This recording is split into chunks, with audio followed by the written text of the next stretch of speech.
new data from the Labor Department. The U.S. added 303,000 jobs in the month of March. Dow Jones estimated a gain of around 200,000 jobs for the month. The unemployment rate came in at 3.8%.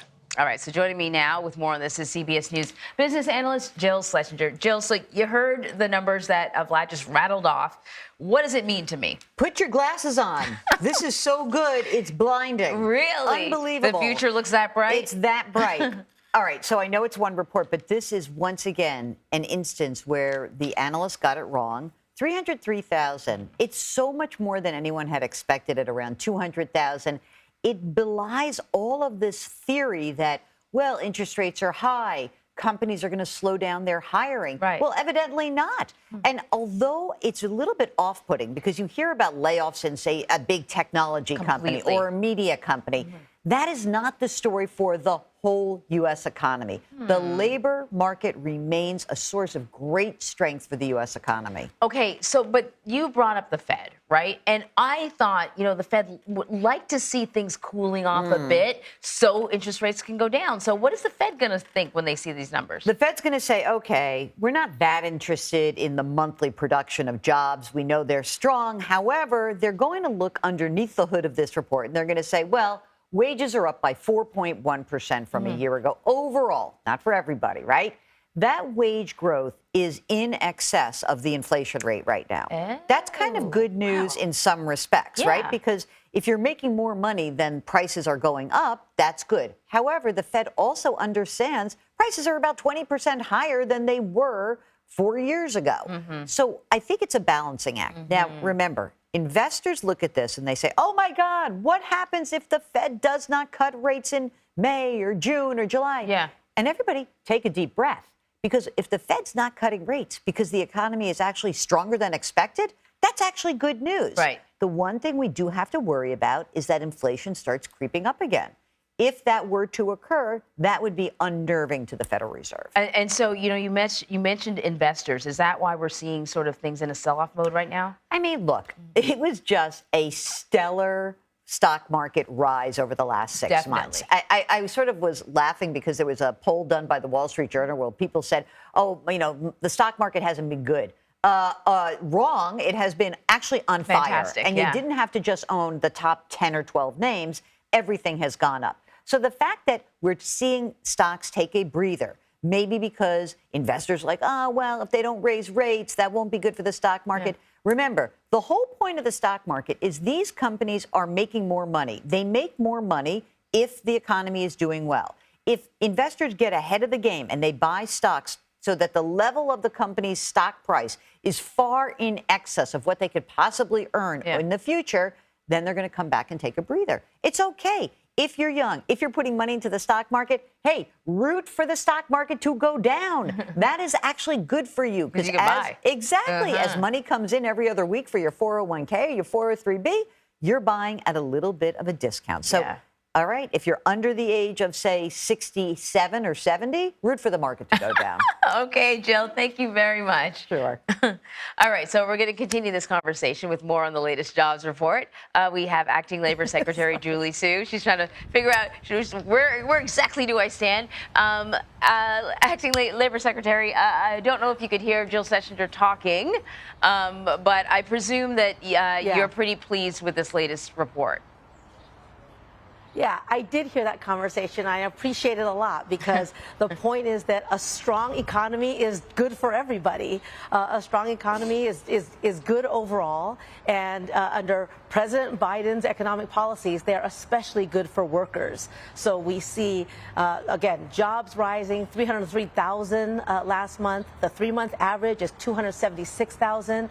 The unemployment rate now has been under 4% for over 2 years, 26 months. That is the longest stretch since the 1970s. And we continue to see strong labor force participation. So overall, a very, very strong jobs report, strong economy overall, good for working people. Real wages are up, and we continue to work on, prices. And it's just, this is exactly what we want to see in an America that does right for working families. So let me ask you a question, though, because something that we don't do very well, rather, in media is we often, we cover these reports when they come out, but often they are corrected later on. I don't know if a lot of people realize that. And we've seen a few of them sort of, the correction sort of been lowered. So my question to you is, are things as positive as they look? Yeah, so we see them get lowered and we see them get raised, right? So the January numbers actually went up, and the corrections are part of the story, right? It's about making sure that we are as accurate as possible with the information we have when we have it.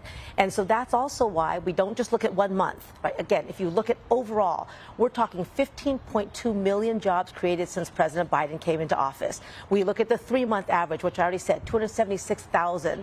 We look at the unemployment rate. We're not talking just 1 month. We're not even just talking 1 year. We're talking 2 years now of unemployment less than 4%. Now, somebody cynical might say, well, maybe there's not that many people in the labor market. That's why. Also wrong. There's people, we are at our pre-pandemic levels in terms of prime age working people in the labor market. So overall, not only are the job numbers strong, but I think if you look at every single indicator, there's just no question that what President Biden has said, that this is the strongest economy in the world, that the numbers don't lie. So part of the challenge, though, when it comes to talking about the economy, is that there are people out there that aren't seeing this. We have been talking about layoffs in the tech industry. I think today Apple just announced 600 layoffs that are coming. The outplacement firm Challenger Gray and Christmas, they're reporting that planned layoffs for March accelerated to the highest total in months. What do you say to Americans who go, look, I know what it looks like on paper, but I also know what I'm dealing with. I also know how expensive my grocery bill is. I also know I'm not secure when it comes to my job, that what's on paper is not necessarily, the day-to-day reality for some. Yeah, so I am really sympathetic about that, because I do think that any time someone is laid off, that is deeply traumatic. Now, overall, again, what we are seeing, including when people were talking about, the Great Resignation, right, a year and a half ago, is that people were actually leaving jobs, but because there were better jobs in the labor market. That's also why a strong jobs market, right, there's like a little bit more complexity to the story. Of course, layoffs are, they're really difficult, and we see some of that in some sectors. But if you look at the growth, it's also really broad-based. It's not like, just in one industry. So we've seen healthcare, again, continue to grow, hospitals, and, those are areas where people have worried about shortages. Do we have enough nurses? Do we have enough staff? We're seeing that, really normalize. Education, for the first time now, local education is back to its pre-pandemic levels. That's an industry that was really hit hard during the pandemic. And construction, there's a big story about construction this month, and that's something the president has talked a lot about. Let's invest in America's infrastructure. And I travel the country, and I'm talking to carpenters and electricians who really see this as a moment of great possibility. And so we'll continue to build on that. But because obviously when people are anxious, we want to do something to make sure that they feel themselves in all of this growth. All right, Secretary Julie Su, thank you so much. Thank you.